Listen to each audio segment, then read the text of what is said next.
Hello, Spirit House here. I just wanted to have a little talk, and I usually don't ever like to talk about this because my whole political activist days are done. Um, and this is not an activism type of talk. I'm just trying to talk about common sense and economy here and some other things. I mean, this is just the tip of the iceberg, and I don't want to delve too deep into it. I mean, I know a lot, but I'm not going to do this. All right, but let's talk tariffs. I believe, yes, it is a wonderful idea to limit our economy to American only made things and cut off everyone else. But the problem is with that is before we jump the gun with that, with the tariffs, we need to make sure that we have the infrastructure to manufacture the goods that we are cutting off. And we don't have that. After World War II, we pretty much cut off a lot of our manufacturing abilities. We gave it all to China, pretty much. So, I mean, we made our bed there. And we have not built up the infrastructure to be able to manufacture the goods that we need to make technology components, um, automobile components, all kinds of things, even food, spices. So, um, it almost seems like a setup here.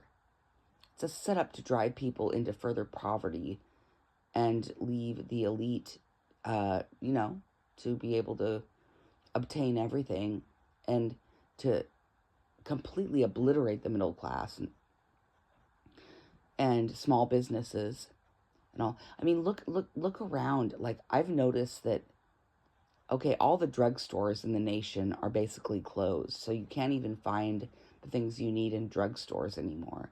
And if you can, they're locked up.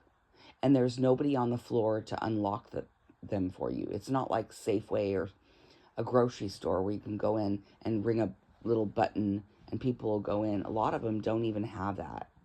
And a lot of them have gone out of business. And there, like, literally is no. I quit going to drugstores. So what does that do? Let's think about this. The only place I can get actually the things I need from the drugstore is at major grocery store chains or Amazon. Okay, let's think about that for a minute. This is a setup, okay? There's a grand design in all this, okay? Like even the tea that I used to buy at the grocery store that was at my health food store at grocery store or Whole Foods or my health food store is no longer available. Like certain herbal teas that are medicinal are no longer available. A lot of things are no longer available to us. So, you know, and you have no choice but to, if you want them, you got to order them on Amazon, right? I mean, look, I'm not biased. Okay, to for admission, I have Amazon stock. I bought it a long time ago. Okay, because I saw where it was going, but it still doesn't make me very happy. Okay, about the tangible, the brick and mortar businesses, and I've been a small business owner many times, and it's like, you know,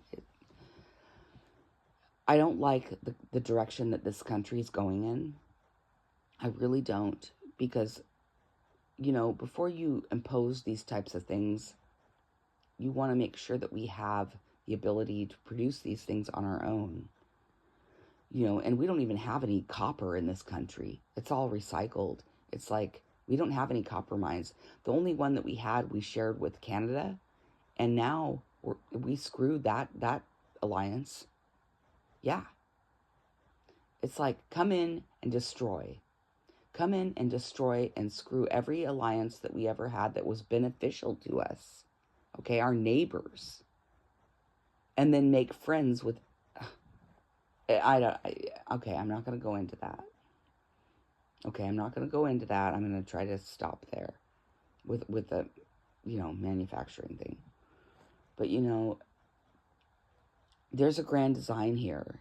And you need to look at the amended version of United Nations Agenda 2021 that is now United Nations Agenda 2030, and look at the Department of Defense section in there. I've read the entire legislation. A lot of people haven't. It's thousands of pages. I'm sorry, but yeah, look at the double speak in there about using microwave weapons and stuff on civilian populations, biological warfare, and other experimental weapons. Basically, there's a section in there that was added by the Department of Defense. I'm sure it's different for every country, but for the U.S., that's what it is, okay? And because it's United Nations.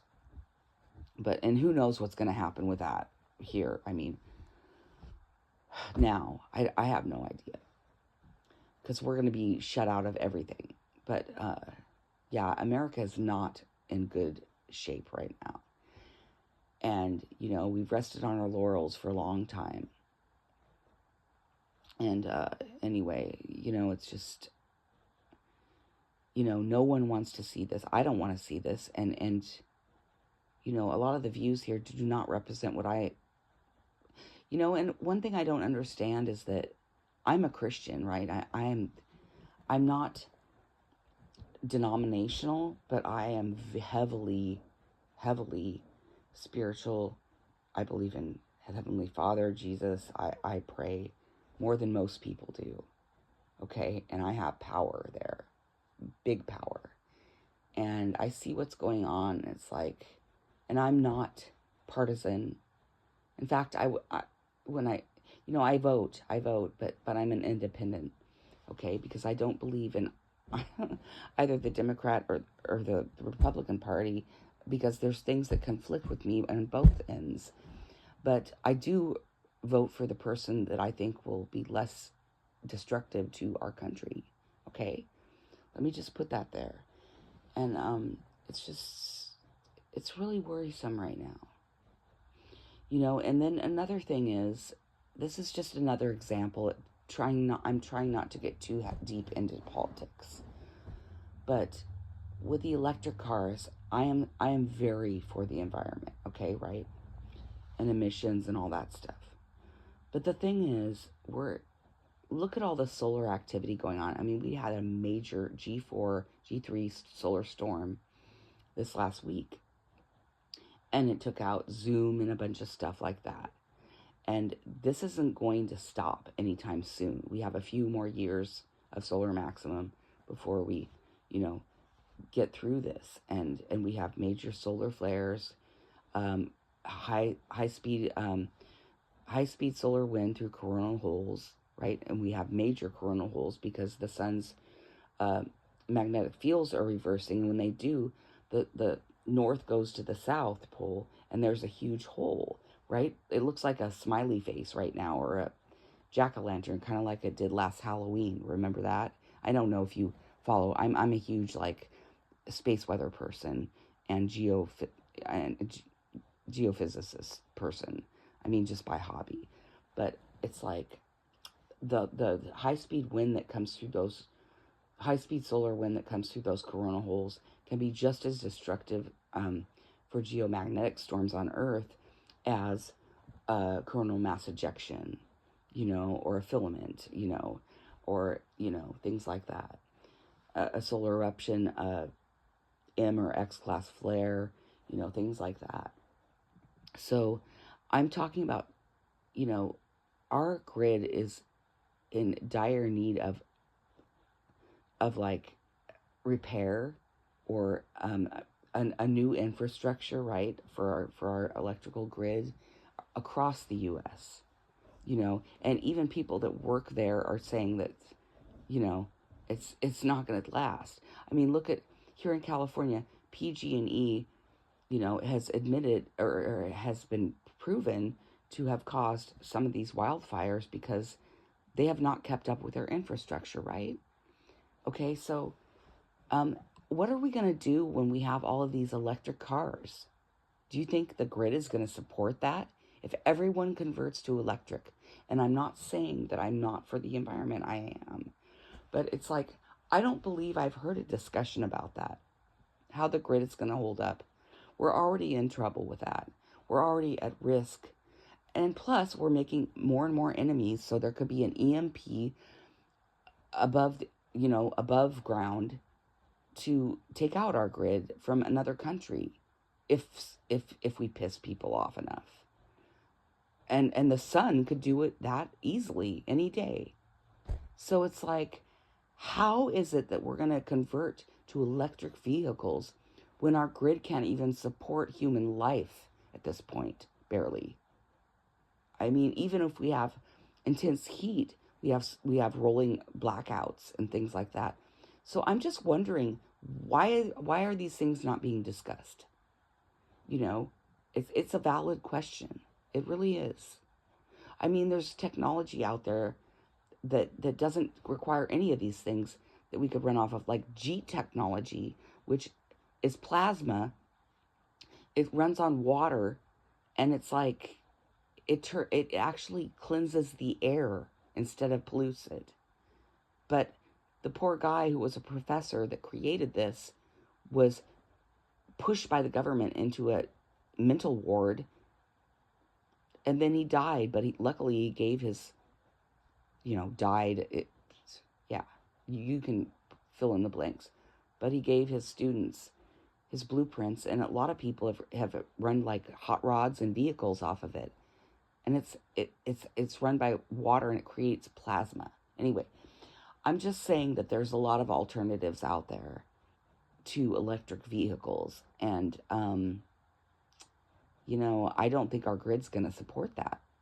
And plus, it's so inconvenient because I've had friends. I don't own one, okay, but I have friends that do own them, and they go traveling and stuff, and they can't find any charging stations. It's not even We're not even set up for that. Yet we're pushing and pushing and pushing, to go towards that. And it's like our grid cannot handle it. Anyway, that's just one other point I'm making. And they're two opposite sides, right? Right. I was talking about this other, but it's like, like I said, I'm trying not to be partisan because I see points from both parties, but it's like, I just don't understand why we're making enemies, why we're making life harder for people that are already struggling in America, and why we are deporting people that actually contribute to the economy and that are actual U.S. citizens with a green card. Okay?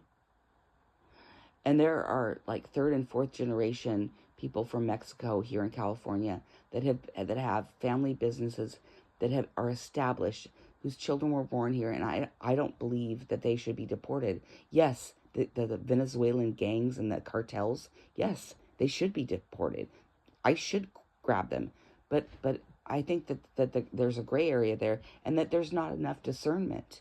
There's not enough protocols set in place to protect the people that are innocent, and there's just so many things that are troubling about this right now. But anyway, like I said, I don't usually discuss politics on this channel, but I see a lot of things that are disturbing that fall, right into place with what I've foreseen going on. I mean, both intuitively, psychically, and just that have been troubling me for a long time, and now I see it playing out, and I hope people can find sense and kind of ponder these things and wonder. And I hope we don't end up in a civil war, because that's what I see coming, honestly. I do. And I don't want that. Nobody wants war, but, Anyway, I love you guys, and I'll talk to you later. Bye.